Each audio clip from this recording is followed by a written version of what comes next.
It is the 200 level. Mike Carpenter in the basement studio on a Tuesday evening. Apologies for the delay on this. Sunday, wasn't feeling it. Take the day off. Why start the grief process too early?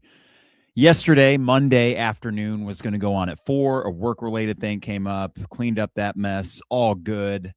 So it's Tuesday evening, and we are now 72 hours removed from Illinois' season ending at the hands of UConn. And there's not much point in rehashing that game, because if there ever was a game which was it just wasn't your night, wasn't that it?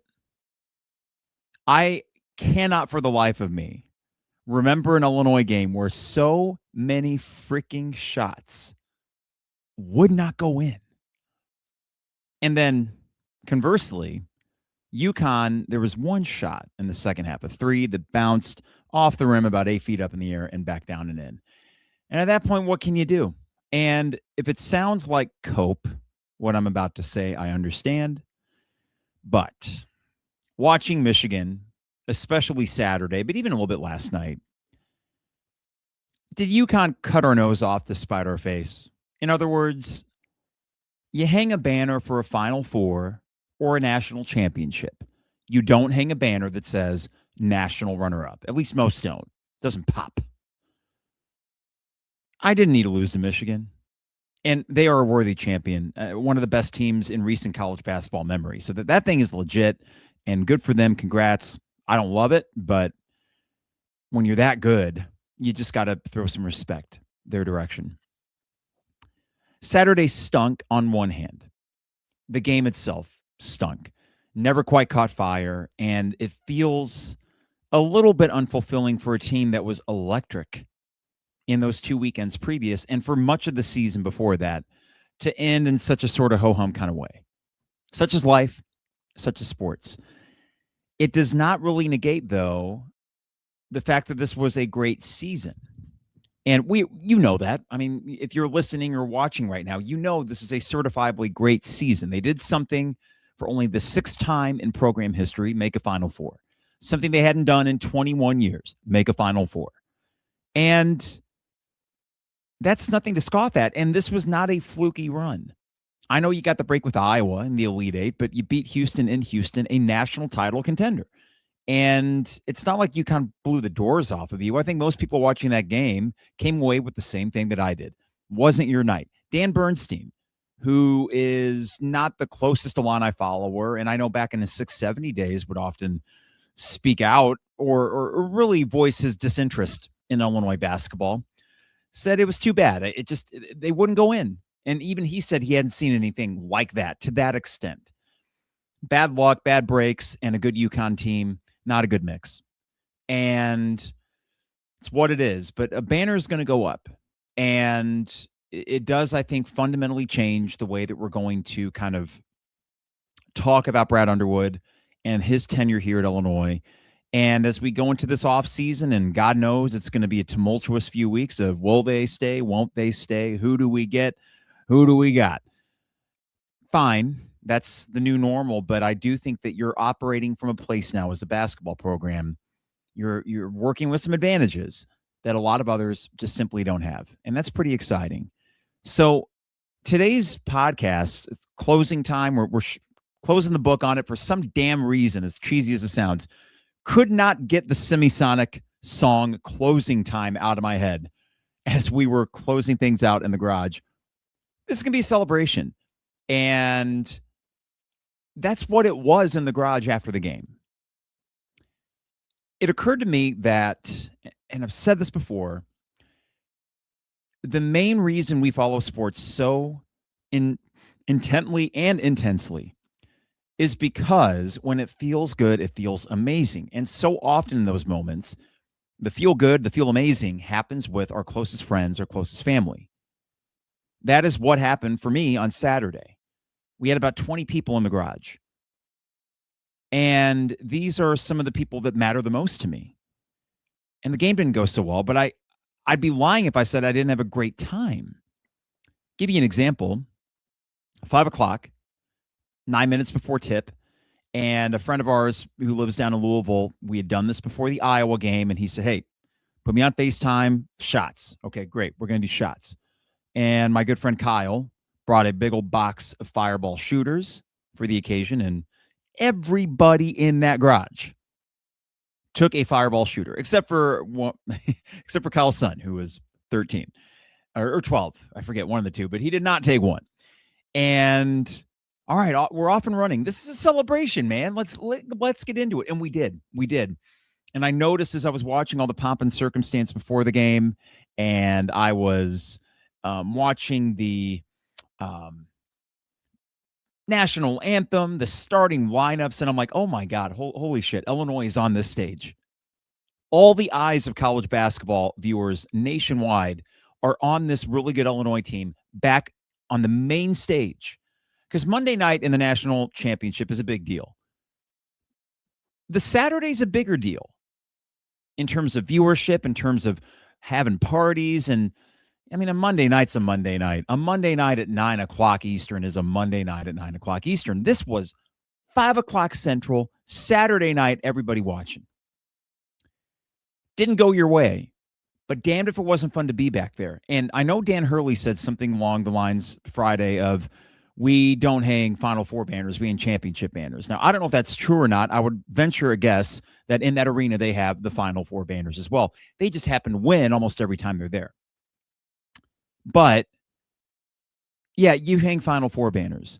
And you hang it for the accomplishment, but also as a commemoration for all the memories that were made because of that trip to the Final Four. And if we were to take all the collective happiness of Illini fans in that run to the Final Four and put them in a box, the thing would be stuffed to the gills. I mean, you would need a whole warehouse full of, corrugated boxes full of Illini fan memories of this tournament run alone. And even then, you might need an extra warehouse. I say that because what we experienced was meaningful.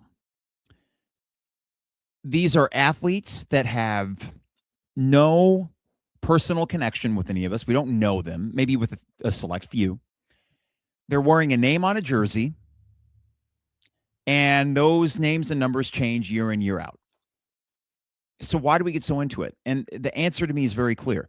Regardless of who's on the court or on the field, regardless of who's coaching on the sideline,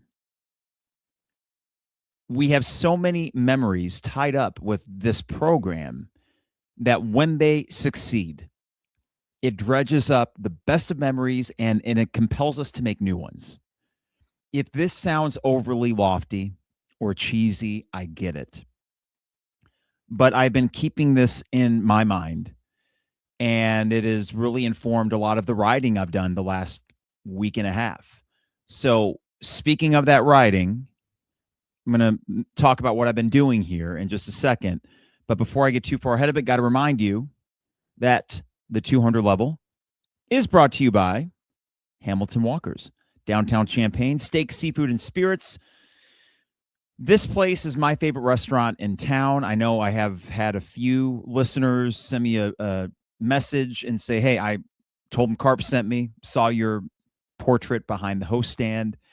Hamilton Walkers, for me, it is a go-to for everything from date nights to just informal, casual dinners with friends. And the service is second to none, on top of the food being the best in Champaign-Urbana. That is Hamilton Walkers in downtown Champaign. Tell them Carp sent you. Also, State Farm agent Brian Hansen.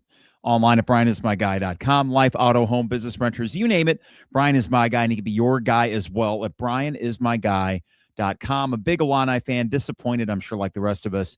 The thing I appreciate about Brian and his staff is that they are so quick to communicate any changes in policy or in amounts paid per month. But more than that, they are really good at taking inventory on what you need and not overselling you on this insurance package or the other. I appreciate that because that's not always the case.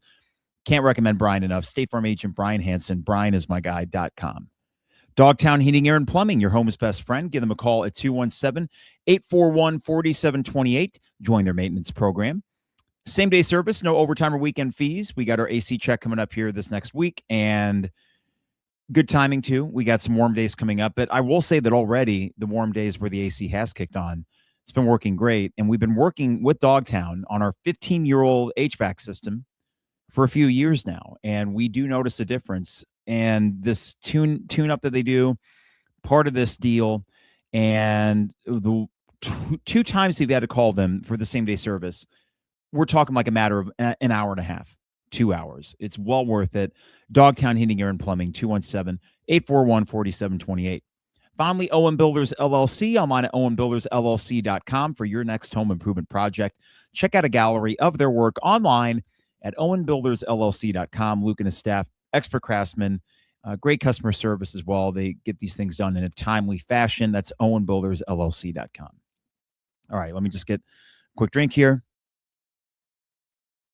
Now, I was talking about writing. When Illinois made the Final Four, I launched into it. And a week and a half later, I got 40 new pages. For what, you ask? For the 200 level book. And what I'm going to do, and the beauty of my publishing thing that I have with Amazon Kindle Direct Publishing, so it's KDP Publishing, is that I can get a publication up there and ready to go pretty much instantaneously. So the plan is this. It is Tuesday, April 7th.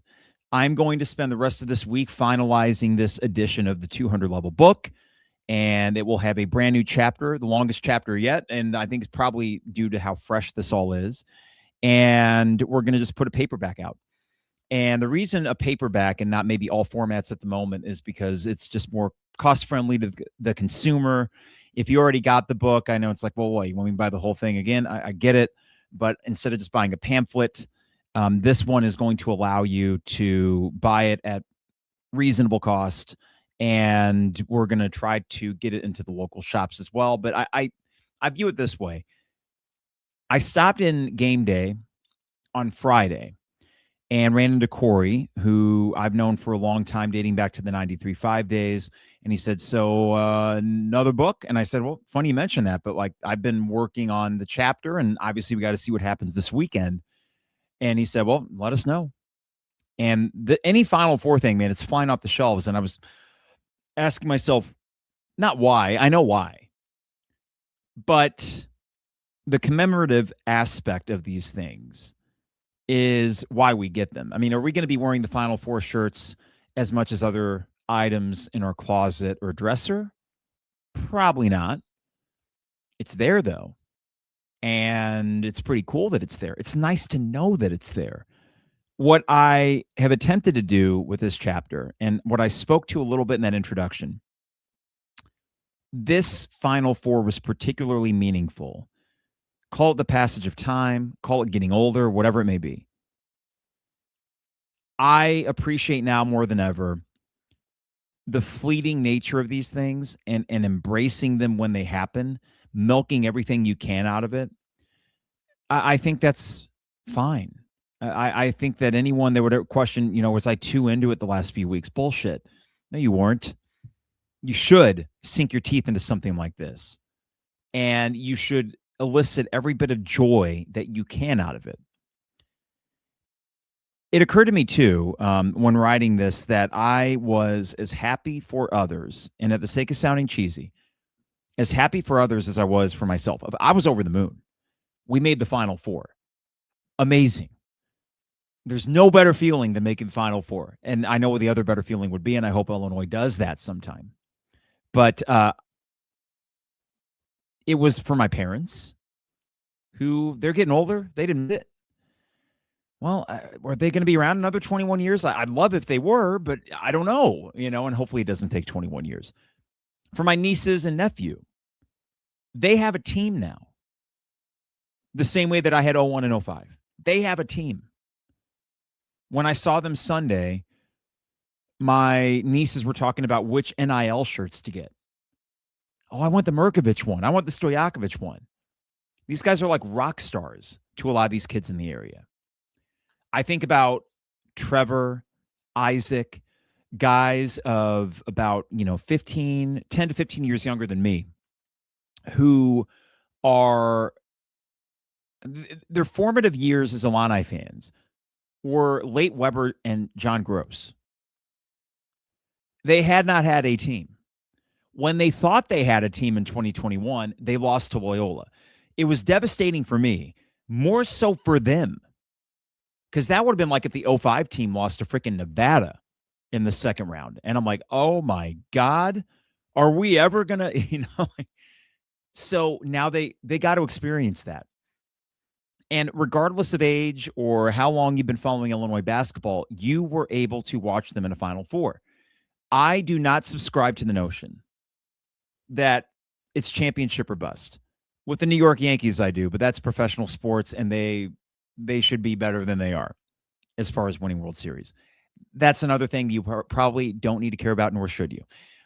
No, this is collegiate sports, 360 teams, a single elimination basketball tournament, and it stinks that we don't have that big kahuna. But I'm still taking this to the bank and reveling in it. And there were so many cool things. I will say on the other side of that joy, we went about our business and partied for another couple hours until about 9:30, 10 o'clock. It's amazing. When it got done, it felt like we've been partying forever. We were like, God dang, we brought it tonight. I mean, the 3 trash bags full of bottles and cans and the Dave's hot chicken that we subsisted ourselves on. And man, it was a party. And I felt okay Sunday. I was a little slow going at first, but we made it through. We made it through. We moved on to see the emotional reaction of the players. What I have done in this NIL era is divorce myself a little bit more from the emotional component with, oh, they're kids. And I don't know if I've done a 180 on that, but I certainly will be a little more conscientious of that going forward. Even if they're getting paid, they are, cliche, yes, putting their blood, sweat, and tears into this. The tears came out Saturday. I need to say this about Brad Underwood. He represented the University of Illinois fantastically during this run. And for all the criticisms I levied at him when things were starting to go awry in February, I need to heap praise upon him for the way in which he handled both victory and defeat, and within 1 week of each other. The way in which he spoke after getting to the Final Four, beating Iowa, and immediately pivoting and crediting the players on the team and his staff and saying this is for all the people back home and the memories I hope they made. He gets it in a way that I didn't even think he got. He understands the importance of it to a fan base, and he understands what helped get him there. And he, of course, helped get this team there, too. There is no Final Four appearance without Brad Underwood. He also handled defeat with absolute grace on Saturday. That was genuine emotion. It was not contrived. And I think it is worth noting that there has been a noticeable shift in Brad Underwood as far as the way in which he carries himself on the sideline, the way in which he talks to and about his players. We are so far removed from the fart noise with Terrence Shannon Jr. and the sideline interaction with Jaden Epps. We are so far removed from that. I was tunnel vision wins, losses. Please make a March run. And it's not right that it took a deep run for me to acknowledge some of these positives that were there, but were all the more apparent under the brightest lights and on the biggest stage. So it was a celebration. It was heartbreaking. I'm sure there were some Illini fans that cried. I mean, if I were of a younger age, like teenage years, I'm sure I would have, or I would have thrown something like I did in 05 when they were down 15 against Arizona. Only that game they came back, but I'm sure there were other Illini fans that felt those emotions, and that's totally real and valid, and that's all good, but not to the extent that the team did. I go to this clip that was circulating about Kylan, and I don't know if I even like that it's out there, but it is, and it fortunately hasn't garnered too many headlines. But he was very raw about how much this place meant to him and how much it meant to him after a not very successful venture out to Arizona. It appears as if he was getting some smack talk from Arizona fans. I hope that Kylan got some schadenfreude when they got their doors blown off of him by Michigan. But he was hurt, a few F-bombs, all that. And it was like, God dang, like I almost felt uncomfortable watching it, as if I was seeing like a therapy session or something. Like, am I intruding on something? And he apologized for the language. And it's like, no, be real. Kylan, Merck, the image that's on this thumbnail is Merck walking out, arm over Keaton's shoulder, and Keaton with a towel over his head, and both of them tears in their eyes. It meant something to them, and they were a very easy to root for group. I'm not casting shade on UConn. It's just boring now. And I wish from a storyline perspective, and I think most college basketball fans would agree, it would have been better to get Illinois in there. But that's not how it happens. We got yet another UConn title game. And there's just not a lot of joy that I sense from them. And you might say, well, who gives a crap? They made the title game, you didn't. And I would say fair. But it was very refreshing to see a team go on that ride and exhibit the kind of unbridled joy that they did. Not to say UConn is a joyless program. I think they love Dan Hurley. Those players do. He, I think, usually sets his ire on officials and external forces and not so much as players. I don't view him as a Bob Knight so much as kind of a performative sideline coach. But I think another shame in not winning Saturday was that it does appear as if these guys were just a good group of dudes and that they really enjoyed being around each other, and that's done. At least this version of it is done. So it's the mix. It's the myriad of emotions. And I think that's why sports rule. I think that is why in this world where things are tenuous, it resonates even more. And no one's going to say that. We don't need to write a dissertation on, world events are leading me to enjoy this more. But think about it. There's an undercurrent in 2026. All this external stimuli, and sometimes you're just looking for a respite from it. And this team granted us one hell of a break from reality and gave us one awesome journey in March. So I found myself kind of recalibrating my own perspective. And that's not to say, oh, wow, Carp's never going to criticize again. Please, come on. I will. But what this does is change the tenor of such criticism from existential, oh my God, we're never going to make a run, of which I was guilty and felt like there was proof out there like it was going to happen, knowing full well that it could, but I was skeptical that it would. Well, now I can just criticize if need be on a game-to-game or, micro basis. I really wish you would have done that, or I really wish you would have done that, without the added baggage of it's never going to happen. And that was full transparency here. The thing that I've been mulling over with how to proceed with this podcast is to do so in a way that is still honest and authentic, but does not cross the line into cynicism. This team had none of that. Any cynicism that I displayed on this show was to do with, oh God, if this team doesn't do it, what then? Well, they did it. And I think as I'm broaching this subject now, I talked about, getting the book out there, which we'll do in the next week. Going forward, beginning in the fall, we're just going to do once a week on the 200 level. The frequency is going to go down. I view it this way. I'm better at reacting after the fact than in the moment. So from a programming content perspective, that's for the best. And then there's also just call it bandwidth, right? Everybody's got an amount of bandwidth that they can devote to certain things and still maintain quality. Work, home, hobbies, etc. And for me, once a week, I'm going to be able to give you the best version of this podcast once a week.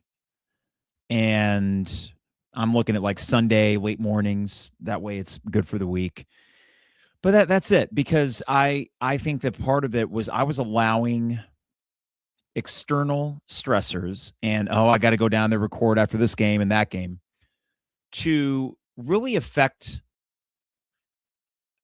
the kind of tone I was bringing to things. So that ain't right and that ain't good, and I'm going to correct that. So once a week, beginning in the fall with football season and through basketball season, once a week. And there's exceptions. If they make another deep run, I'm not going to wait until Sunday. If they win an Elite Eight game on a Saturday. Well, I guess I did that this year. What am I talking about? No, if they won a big Sweet 16 matchup, I'll probably come on Friday so I can talk about it. But for the most part, once a week, just keep it simple. And that's what we'll do in the fall. And the other thing I hope to do too is if I were to substitute that one less podcast a week, is get to writing more, because I noticed that when writing this chapter, I really enjoyed sinking my teeth into that process again. I'm finishing up a Dave Matthews Band book since I'm attending my 100th show this summer. Writing has really come back in a big way for me. I still enjoy podcasting quite a bit, but the frequency I got to take down. So once a week, that'll be the plan going forward in the fall. Now, the only other thing I really wanted to do today, because we aren't going to get too much into the transfer portal. There's plenty of time for that. Maybe we'll get some news this week about retention, maybe not.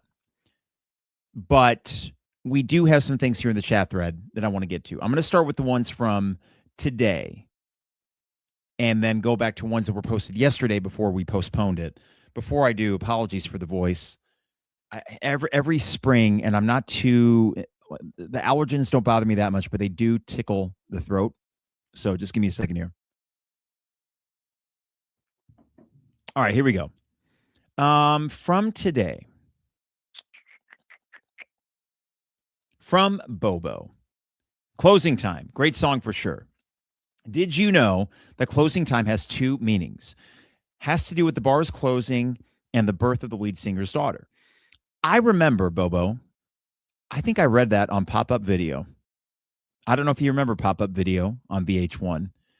They play the music video and all these little trivia and tidbits throughout. So I loved that show. And I think remember reading that. Cool double meaning. I do think that if we were to transpose that birth-death dichotomy to sports, which, forgive the pretension here, but the season ended. But what I've been alluding to here is my own perspective and approach. I do feel a newfound about it. So a rebirth would be a bit dramatic, okay? But I do feel unencumbered in a way, and that's what a trip to a Final Four can do. It probably should not have had to take that, but for me it did.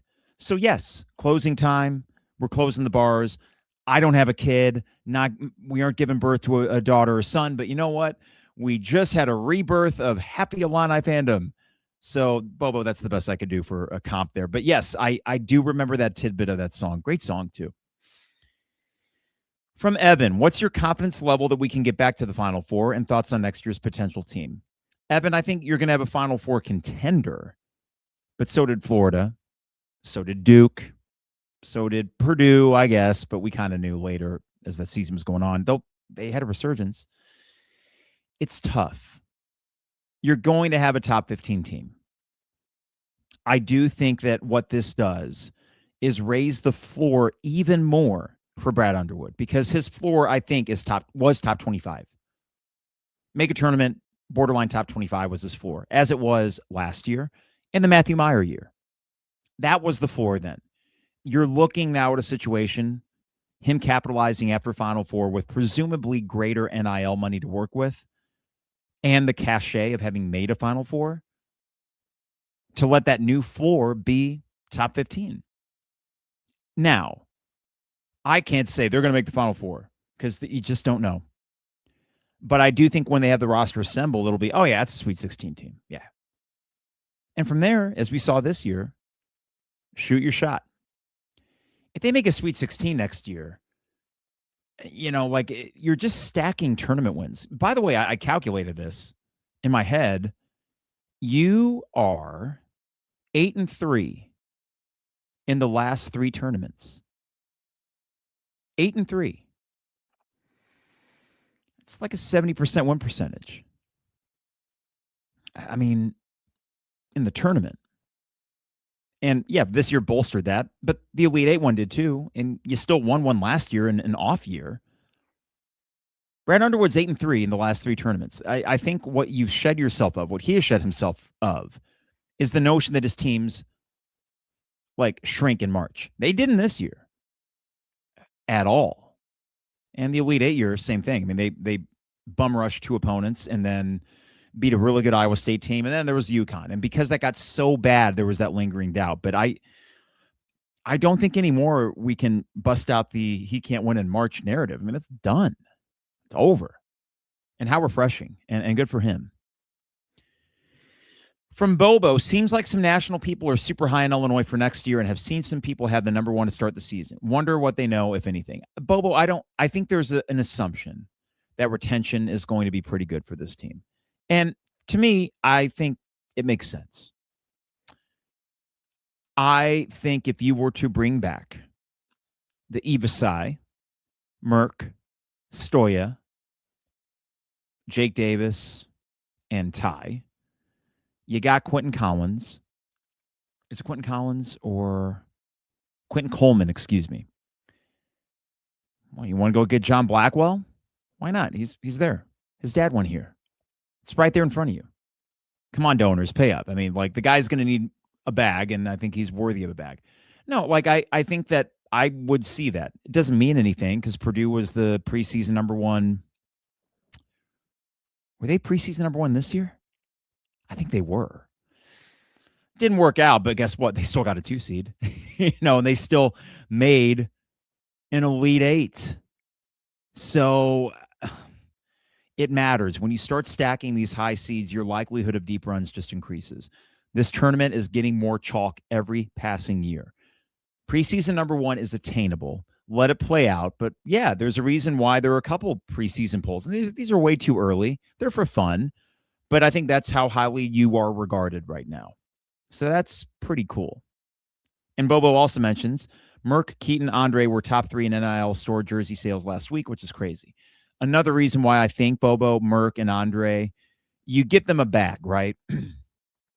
You pay them what they want within reason. But also, they know the money they're making from NIL from this crazy-ass fan base.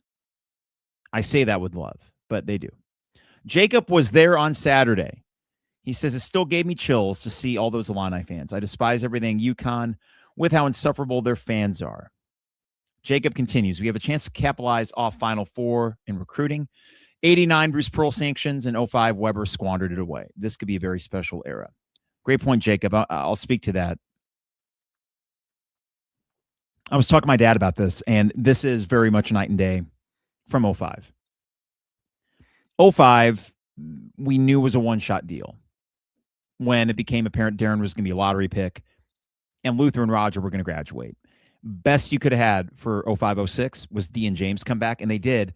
And D only because, in all honesty, he got hurt and was not going to help us draft stock that year. And it would have been borderline, early second round, late first round. But keep in mind, he was pretty well regarded despite being undersized. Weber couldn't capitalize. I think the class that came in after Final Four was Sean Pruitt, Jamar Smith, Chester Frazier. Not exactly blue chippers. Sean Pruitt was a big recruiting win over Tom Izzo, and Jamar Smith was a great find, and Chester Frazier is a tough dude, but I don't know. Come on. You were 37-2 in the national title game. Compare that to other teams that made the Final Four that year in their recruiting haul. Not good enough. We knew it. We knew it in our bones, and got to the point where if we don't get Eric Gordon, it's over. And that's not a healthy place to be. 89, you're right. Bruce Pearl would happen in 90, I believe, after the 89-90 season. And that's all she wrote. We are not really in an era where scandals, or I should say NCAA probation, is something that's going to, hobble you.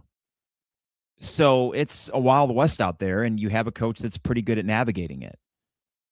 The questions were about Brad Underwood's in-game coaching. This March run, I don't have really many, if any, bones to pick about that. Answered the bell big time when it mattered the most. Not perfect, but nothing glaring. And if he continues to assemble talented rosters, you keep knocking on the door knowing that, oh, yeah, he can do that. So it is night and day, Jacob. I'm glad you brought that up because it is a very different reality than what you felt in 05 and even back in 89 for that matter. All right, from Embrats. In the Champaign Guard, we were at the National Training Center in Nevada for the last game of the 05 run. Arizona game, we were at Fort Stewart. Really enjoyed articles and the hype this year. Yeah, I think the cool thing about this too, Embrats, is that when you have a Final Four run, it brings back the memories of the old one. What I also love about it is that we don't have to go back to 05 as much. Their legacy is secure, as it should be. But we can give it a break. I don't need to go back and recount the 05 stories as much because we got fresher stories and plenty of personalities with which to really sink our teeth into with this team. All right, I'm going to go back to yesterday's comments, and apologies for those that were in the feed and then we didn't do it. A work thing came up, pain in the boot. This is from Knights Coach Jay. Looking forward to the discussion, Carp, reflecting on the season. My words are thankful, disappointed, and yet so effing proud. Excited for what's next. Thankful, yes, Knights. I agree with that. Disappointed, sure. Effing proud, yes. 100%. They represented the university fantastically. They really did on a big stage. Such a likable team. They handled themselves so well. Jacob was here yesterday as well, and he mentioned how 40,000 Illini fans about to blow the roof off was just surreal. Also mentions the UConn insufferable fans. Hey, that's East Coast fans. I'm a Yankees fan, Jacob, so I know it. They're insufferable too. And you know what? I will give the East Coast people this. They would never claim to be the best fan base. They don't necessarily want to be known as the best, like Cardinals' best fans in baseball. They are all too happy to just be obnoxious and do their thing. So there's an authenticity to their douchebaggery that I can kind of respect. Good point from Embrats here. The portal is only open 2 weeks and closes the 21st of April. Draft declarations have to be before April 27th. Seems shorter, but couldn't prove it by me. Yeah, I think that Embrats, this will tighten up the window and get things moving pretty quick. I do like that. All right, what else do we have? Wogwin Time said, I hate UConn fans so much. They were so rude. Yeah, that'll happen. Are as bad as LSU fans in the Sugar Bowl in 01. I remember hearing about that a bunch. Let's see here. From Evan yesterday. Thoughts on the haters saying we had an easy road? I disagree. We played Houston in Houston. Nah, I'm not worried about that, Evan. I don't think it was easy. You cap in any team that wasn't that great, you beat the brakes off of. Don't sleep on Iowa being a good team at the end there. They beat a 1 seed. They beat a 4 seed. They could have beat a 3 seed, and they didn't. So, there's no shame in that, Evan. From Jay. Disappointing ending with that stadium being full of Illinois fans, and they never really gave them much of a chance to be heard. Bad Merck games usually result in losses. Boswell was bad last 3. Jay, let's speak to both of those. Merck was bad, and you're right. There was certainly synergy between his bad games and Illinois losses. Almost on cue. I can hardly remember a game where he was on that you lost. I'm not going to pour through the box scores, but that's an interesting point. And you also mentioned, Jay, Kylan was not good his last three. Love the guy, love his toughness, kind of a spiritual leader on the team. Was not good down the stretch. I think the team will miss intangible parts of Kylan. I think sometimes the actual box score things that he does for you, you'll miss some steadiness, but I think post-injury, it might have been different. And I think that you can replace that production for sure. It'll be a question of sort of the intangible qualities of him. But it was a tough 3 games for him, for sure. I'm glad that he was able to experience this with this team. Still a very valuable member of them. But of the starting 5, Jake Davis, technically starting 5, but Stojakovic got the minutes. Yeah, he was the weak link down the stretch. He was, but you were good enough to withstand that. I mean, you're a pretty damn good team. I told you this wouldn't be the longest of podcasts, and this is going to hold true to that. We covered the season. I mean, the funny thing is as rough as it got there with those overtime losses, I think if you do go back and if you scan through most of the year, other than those like overtime losses in February, the only other 2 times that I was like down on the team were Nebraska in December and UConn on Black Friday. I was frustrated with the Alabama loss, but okay. And I don't know, man. I don't know if it was like chronic. I did enjoy this team. And I hope I didn't give the indication I didn't. My antsiness when they were losing overtime games and Michigan at home was, oh, God, please don't squander what's a really good and likable team. And they didn't. And not only did they not squander it, they're going to raise a Final Four banner when they return to State Farm Center in November. So that's pretty awesome. I will keep you all posted. Book is going to be out soon. Updated Final Four edition. I'll get all the links out in the socials and get it out to area bookshops and all that stuff. But it's been a lot of fun writing it and reflecting on this season, and even just doing one more revision of the old chapters and making sure this thing is tip top. I referred to it in the last chapter I just wrote as a living document of sorts, hopefully one that I can return to, because Illinois basketball just has this crazy run of success. And hey, that very well could happen. They're in better position to do that than they have been in my life. And that includes 89 when I was 2.5 and 05. So it's totally reasonable. And honestly, probably the thing to do is to be excited and at the same time relish in what we just experienced and let those memories become old-timers if they aren't already. I appreciate you listening, viewing, chatting in the thread.